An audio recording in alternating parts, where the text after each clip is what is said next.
Subscribe करें GST platform YouTube channel को और बेल आइकन प्रेस कर लें जीएसटी और इनकम टैक्स की वीडियोस सबसे पहले देखने के लिए।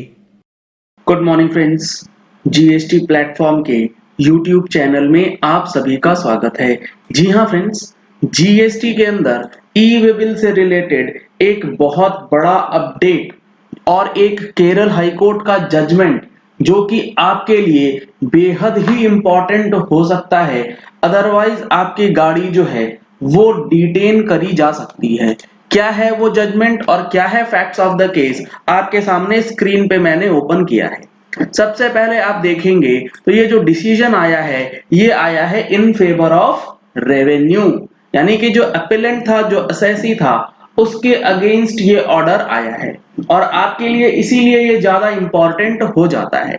इशू क्या इन्वॉल्व है उसको ध्यान से समझिएगा। When goods of the same consignment covered by multiple invoices exceed the limit of rupees 50,000, generation of e-way bill is necessary even if the value of the individual bills are below rupees 50,000। ये है issue. इसको मैं थोड़ा सा explain कर दूं आपको कि हुआ क्या है। एक असेसी है ए, उसने एक कंसाइनमेंट का ऑर्डर बुक किया है और उस कंसाइनमेंट की वैल्यू, जो टोटल वैल्यू है वो है 60,000 रुपीज की। कंसाइनमेंट की टोटल वैल्यू है 60,000 रुपीज। अब जब ये माल बेचा गया ए के द्वारा, उसने इस 60,000 की वैल्यू के सामने एक इनवॉइस यानी कि सिंगल इनवॉइस नहीं जनरेट किया है। अगर सिंगल इनवॉइस जनरेट किया गया होता फिर तो कोई भी डिस्प्यूट नहीं था। हुआ क्या, 60,000 का कंसाइनमेंट वैल्यू है। इसके लिए जो इनवॉइसेस बनाए गए, इसमें इनवॉइस ए और इनवॉइस बी, यानी कि दो इनवॉइसेस 30,000। मैं जो ये फिगर्स ले रहा हूं, ये एग्जैक्ट फिगर्स जो जजमेंट के है वो नहीं है, आपको समझाने के लिए मैंने बताया है। और आई बी का जो इनवॉइस वैल्यू है वो 30,000। और अब इस बेसिस पे कि जो हमारा ई वे बिल का लिमिट है वो तब लगता है, ई वे बिल की एप्लीकेबिलिटी तब आती है जब हमारी वैल्यू जो है वो 50,000 रुपए से ऊपर हो जाए। अब यहां पर सिचुएशन ये थी, कंसाइनमेंट एक बंदे का, व्हीकल एक है और ये दोनों इनवॉइस जो है वो सेम व्हीकल में जा रहे थे विदाउट ई वे बिल। ध्यान से समझिएगा, 60,000 का बिल था, कंसाइनमेंट का वैल्यू था, इनवॉइस बनाया गया दो, पहला इनवॉइस 30,000 का, दूसरा इनवॉइस 30,000 का। और इस चीज को देखते हुए ई वे बिल को सरपास या बाईपास किया गया, ये कहते हुए कि 50,000 से कम का वैल्यू है, इसीलिए ई वे बिल नहीं बनेगा। और दोनों ही माल को, एक ही कंसाइनर के दोनों माल को जो दो इनवॉइसेस से कवर्ड है, उसको एक बिल में एक गाड़ी के अंदर भेज दिया गया है। अब केरल हाई कोर्ट ने बोला ऐसा नहीं चलेगा। अगर इस सिचुएशन में ई वे बिल ना निकालने के लिए कह दिया जाए तो ई वे बिल का पर्पस ही डिफीट हो जाएगा।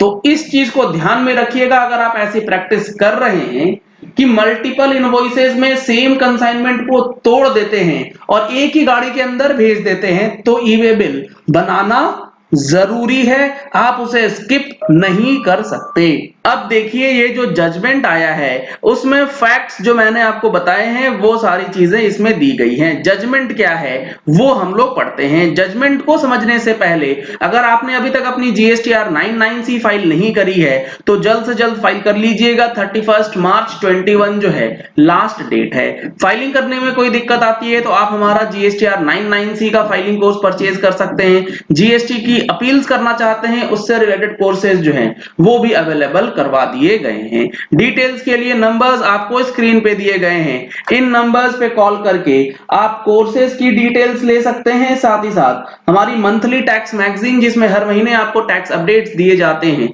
दोनों की डिटेल्स ले पाएंगे।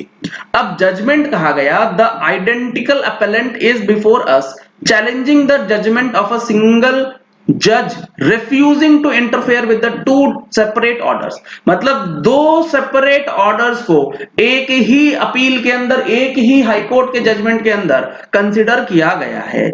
यहां पर जो इंपॉर्टेंट पॉइंट है वो है point number 4, both the transports were within the state, यानी कि जो दो सिचुएशंस थे, दोनों ही सिचुएशन में जो ट्रांसपोर्टेशन ऑफ गुड्स हो रहा है वो विद इन द स्टेट हो रहा है, यानी कि इंटर स्टेट तो नहीं है। Number 1, the violation alleged according to the appellant cannot be sustained since rule 138 provide only for generation of e-waybill with respect to the movement of goods of consignment value rupees 50,000। जो appellant का contention है वो नहीं sustain हो सकता, क्योंकि ई way bill की requirement कब है, जब आपकी कंसाइनमेंट वैल्यू 50,000 से ऊपर हो जाए। अगर कंसाइनमेंट वैल्यू 50,000 से ऊपर है बट उस कंसाइनमेंट वैल्यू को डिफरेंट इनवॉइसेस में तोड़ दिया जाए और उसको 50 से कम भी कर दिया जाए, फिर भी ई वे बिल जो है वो निकालना पड़ेगा।